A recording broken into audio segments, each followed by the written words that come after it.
Se presentó el informe anual sobre seguridad alimentaria y nutrición en el mundo, un trabajo conjunto de la Organización de las Naciones Unidas para la Agricultura y la Alimentación, la Agencia de las Naciones Unidas para la Infancia, UNICEF, el Programa Mundial de Alimentos y la Organización Mundial de la Salud.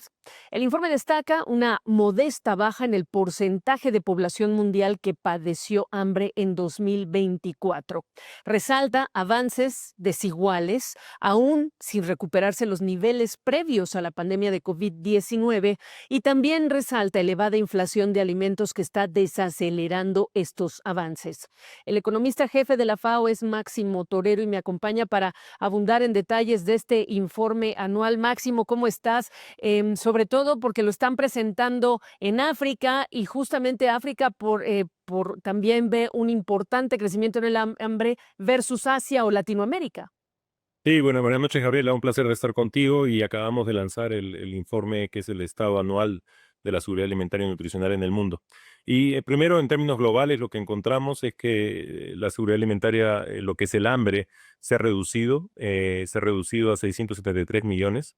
Esa es una caída en la prevalencia de 8,5 en el 2023 a 8,2% en el 2024. O sea, una mejora de 0,3%, lo cual es una buena noticia. Sin embargo, como bien decías, hay diferencias entre regiones. Por un lado, tenemos en el caso de África 307 millones de personas que están en hambre, y en el caso de Latinoamérica, por ejemplo, 34 millones de personas, y en Asia 323 millones de personas. Los países de Sudamérica, especialmente, en general Latinoamérica, el Caribe ha mejorado, Sudamérica ha mejorado más aún, y Sudasia ha mejorado, especialmente India. África se ha deteriorado más con respecto al año anterior, y es una mala noticia para el continente, pero es algo que tenemos que cambiar y transformar. ¿A qué se atribuyen los avances o la falta de celeridad en estos avances en el continente, Máximo?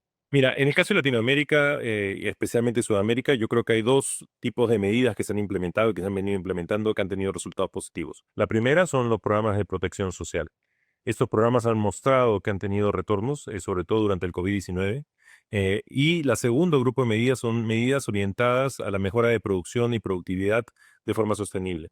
En Sudamérica tenemos países grandes como Brasil, Uruguay, Paraguay y Argentina, que son grandes exportadores de cereales y han seguido trabajando fuertemente en mejorar la productividad y la eficiencia de producción. Por otro lado, tenemos países como Chile, Perú, Colombia, Ecuador, que han mejorado mucho su producción de productos de alto valor, es decir, frutas y vegetales. Entonces, esos dos conjuntos de medidas, la protección social, incluido la alimentación escolar, y por otro lado, incrementar la productividad agrícola, ha llevado a que este subcontinente, Sudamérica, sobre todo, haya mejorado y siga mejorando en el tiempo. Ahora, Por otro lado, en el caso del África, el problema que tenemos en África es una mayor cantidad de conflictos que ha seguido acelerándose y eso lleva a que haya muchísimas más barreras para poder mejorar. Pero además, como son países más pobres y países que muchos de ellos que están hoy día varios en crisis alimentaria, son países que tienen un estrés de deuda muy grande y tienen poca liquidez y poco manejo de su política monetaria, lo que hace que sean muy vulnerables a la evaluación cambiaria y eso, aunado a incrementos de precios, lleva a que el costo de importar sus alimentos, porque son fundamentalmente importadores netos de alimentos, se incremente no solo por el precio, sino que además por la devaluación cambiaria. Y con los conflictos y la vulnerabilidad al cambio climático, les hace muy difícil poder mejorar estructuralmente y por eso es que su tendencia negativa, es decir, aumento del hambre, ha seguido creciendo en el tiempo. y cuando hablas de conflictos, pienso en nuestras conversaciones pasadas, la invasión rusa en Ucrania como una de las determinantes de la inflación también en alimentos. ¿Cuánto es este el determinante principal a nivel global? Sí, mira, cuando hablo de conflictos específicamente en África son conflictos internos de los países, ¿no? Pero cuando hablamos ya de la parte de precio de los alimentos, y lo que tiene este informe este año es que la segunda parte se concentra en ver cómo ha evolucionado los precios de los alimentos. Y acá es importante hacer una distinción. Una cosa es el precio del commodity, es decir, del trigo, del maíz, de la soja, y otra cosa es el precio del alimento que tú compras en la bodega, en la tienda, ¿no? Entonces, lo que hemos encontrado que si bien el precio del commodity empeoró, especialmente luego de la recuperación del COVID-19 por 19, por todo el apoyo, la expansión fiscal que se hizo y monetaria para recuperar las economías, que eso puso presión sobre la demanda y los precios de los alimentos empezaron a subir. Luego se exacerban aún más con la guerra en Ucrania, porque los precios de los commodities suben en la guerra de Ucrania, porque tanto Ucrania como la Federación Rusa eran principales exportadores de trigo y también de oleaginosas, y de los fertilizantes en el caso de Rusia, de nitrógeno sobre todo. Y eso lleva a que el precio del commodity suba, ¿no? Y eso se refleja después en un precio de alimento más caro. Entonces, sí, esos problemas han exacerbado la situación de los precios de alimentos en el mundo, que han seguido subiendo, sobre todo por el lado de la inflación alimentaria relativa a la inflación global. Entonces, lo que encontramos en el estudio es que la inflación alimentaria es bastante mayor que la inflación global, es decir, la combinación de productos de consumo, de alimentos y de no alimentos. Ahora, el informe marca también súper interesante el tema no sé si decir, bueno, panorama heterogéneo, pero hablamos de desnutrición, obesidad y el dato máximo, unas 2.600 millones de personas que no se podían permitir una dieta saludable cuando hablamos de criterios mínimos de diversidad alimentaria, lo que comemos. ¿Cómo abundar en ello? Claro, o sea, primero encontramos, a pesar de todos los incrementos de precio de alimentos, hemos encontrado una mejora con respecto a acceso a dietas saludables, ¿no? Antes eran 2.8 millones, ahora son 2.6 millones, 1.000 millones de personas que no tienen acceso a una dieta saludable. Pero como tú bien dices, esa diversidad de alimentos es compleja y que tengamos 2.6 billones de personas que no tengan acceso es un número extremadamente alto. ¿Por qué es importante el acceso a la dieta saludable? Porque cuando hablamos de nutrición y hablamos de hambre, estamos hablando simplemente que se consuma el mínimo de calorías necesarias. Cuando ya queremos ver y solucionar el problema de desnutrición y de sobrenutrición, que es el caso de sobrepeso y obesidad, estamos hablando de acceso a dietas saludables, ¿no? Y eso refleja que hoy en día la obesidad y el sobrepeso siguen incrementándose a pesar de que han habido algunas mejoras en desnutrición.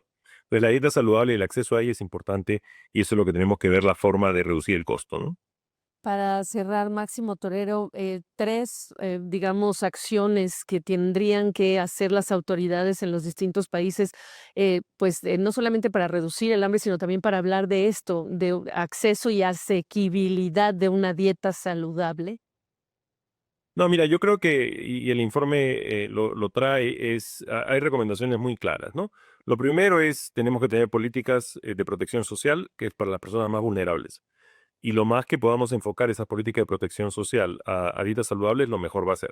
Pero eso ayuda a evitar que las poblaciones más pobres, que gastan la mayor parte de su ingreso en precios, en alimentos, sean tan vulnerables al incremento de precios de alimentos, a la inflación alimentaria.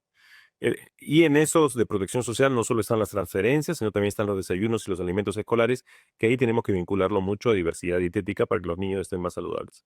El segundo componente es que tenemos que aumentar la resiliencia en términos de la producción agrícola y eso implica mejorar la productividad y la eficiencia en cómo producimos.